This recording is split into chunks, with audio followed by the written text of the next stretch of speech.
Sur cette photo, on peut voir papa et le drapeau français. Pour lui, c'est vraiment le signe de l'engagement patriotique. Oui. Papa et ses frères d'armes ont participé grandement à la libération de la France. Lorsque j'ai eu 16 ans, il a voulu raconter son histoire. Et donc, il m'a sorti sa boîte à Pandore. À 16 ans, entendre parler d'un père sanguinaire, de tout ce qu'il avait fait, ça m'avait révoltée. Mais lorsqu'il a commencé à me parler de ces familles qu'ils avaient sauvées, des gens qui les avaient cachés et protégés, et de ces enfants qu'il fallait défendre, j'ai eu un autre regard. Il me disait toujours, à la guerre, c'était à la guerre. C'était la vie ou la mort.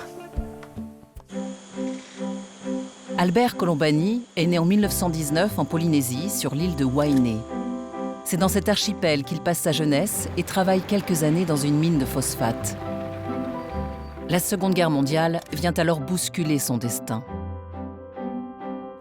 Son père, très marqué par le premier conflit mondial, encourage Albert et ses frères et sœurs à défendre la patrie.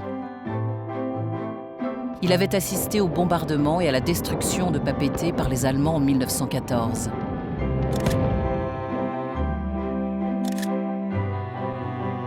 Animé par un sentiment patriotique, Albert s'engage alors comme volontaire pour les forces françaises libres en octobre 1941, suivi de près par son jeune frère Étienne. C'est le début d'une histoire qui marquera à tout jamais leur vie et dont Maëva, la fille d'Albert, entretient aujourd'hui le souvenir. En 1941, c'était le vrai engouement dans la famille Colombani, puisque la fratrie de mon père s'engage dans les forces de la France libre. Et son dernier petit frère, Étienne, qui voulait lui aussi s'engager, n'était pas encore majeur. Il voulait absolument accompagner papa dans cette bataille et papa a préféré l'attendre. C'est donc en 1943 que tous les deux s'engagent. Papa et ses 9 compatriotes, dont son frère Étienne, s'embarquent donc pour Glasgow pour servir en tant qu'SAS. La SAS, c'est la Special Air Service, une unité de force spéciale de l'armée britannique. Elle va entraîner des véritables commandos. C'était des machines de guerre, c'est comme ça qu'il m'avait dit qu'ils étaient définis. Une fois arrivés à Glasgow, papa et ses frères d'armes sont conduits dans un centre pour être formés à devenir des parachutistes. Pendant l'entraînement, ils étaient réveillés à toute heure, dans tout temps. Ils devaient sauter même en plein hiver, c'est ce qui le faisait le plus souffrir. Il me parlait des escarres qu'il avait, du froid qui était très rude et parfois aussi du peu de nourriture parce qu'il fallait les préparer à cette guerre qui était quand même terrible.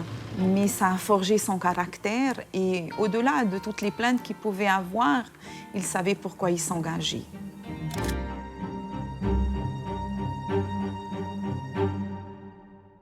Au bout de 3 mois, ils obtiennent donc leur diplôme de parachutiste. Papa m'avait raconté que le premier saut, on le faisait in live, il n'y avait pas vraiment de préparation. On sautait tout simplement. Il vivait ça comme une super mission. J'avais l'impression que c'était 007 parfois, des fois papa quand il parlait. C'était une vraie poussée d'adrénaline de sauter en parachute. Et il se mettait tout de suite en mission commando dès qu'il sautait.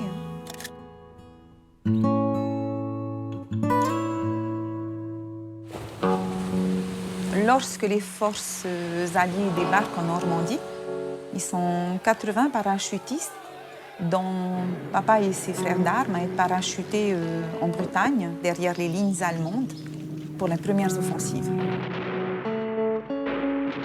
C'était en pleine nuit. Ils ne se sont pas trop posé la question de où ils étaient. C'est quand le jour s'est levé qu'ils ont réalisé qu'ils étaient en France. Lui, il m'a juste dit qu'il se rapprochait un peu plus de la Corse. C'était très important pour lui, cette action, puisque c'était une action patriotique.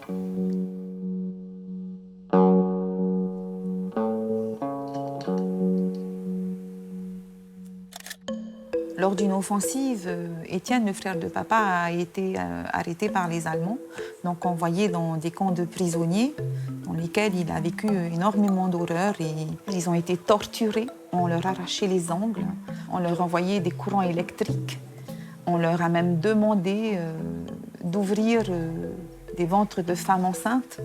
On leur a demandé de participer à des choses horribles que j'ai pas trop envie de raconter. Papa a pu, lui, s'échapper. Papa était en recherche permanente de son frère. Il s'est senti très responsable parce que c'était lui qui l'avait emmené en France pour la guerre. Papa était le grand frère de sa fratrie. Il s'appelle Matahiapo. En tahitien, ça veut dire aîné, mais ça a une connotation plus forte. Oui, tu portes ta famille. Tonton Étienne avait une santé fragile, donc pour toute la famille, c'était un petit peu le petit frère à protéger. Et je pense que ça lui a donné plus de force encore de combattre les Allemands parce qu'ils avaient embarqué son petit frère.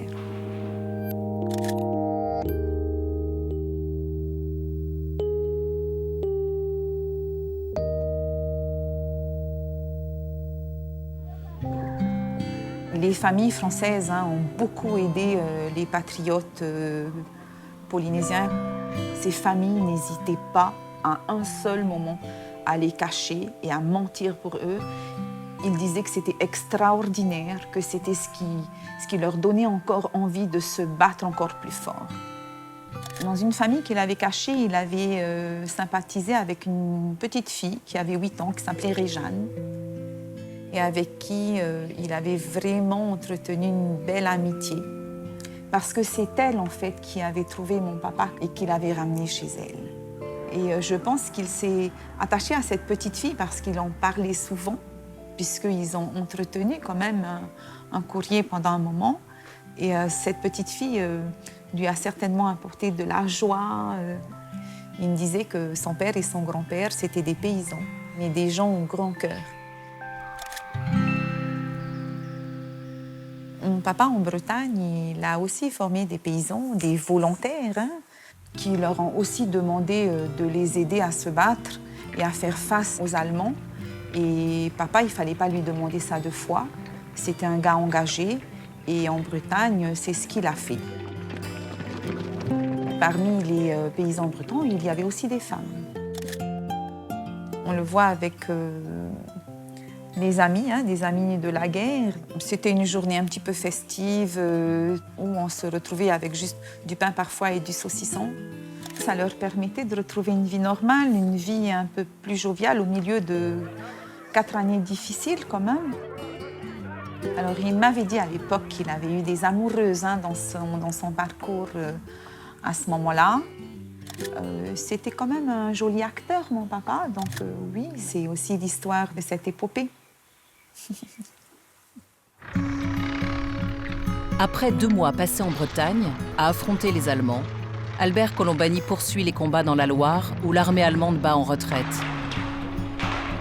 Il remonte ensuite jusqu'en Belgique et aux Pays-Bas, avant de rentrer en France pour la libération. Pour papa, la libération, ça a été un immense bonheur. Il y avait une belle allégresse, il y avait du monde partout, dans les rues, tout le monde sortait. Ils ont été loués, remerciés. Il a été très, très, très touché par toute l'affection qu'on a pu leur porter à ce moment-là. Et malgré cette grande joie qu'il éprouve, il y a un goût amer. Il a enterré des frères d'armes aussi, avec qui il a partagé des moments forts. Après la libération, papa va être cantonné entre Paris et la Bretagne, toujours à la recherche de son frère Étienne. Il va retourner voir les familles qui l'ont accueilli, qui l'ont caché. C'était important pour papa d'aller dire au revoir à ses familles. Il leur demandait aussi s'ils avaient des nouvelles de son frère, de l'informer. Et donc, papa leur avait donné son adresse en Polynésie.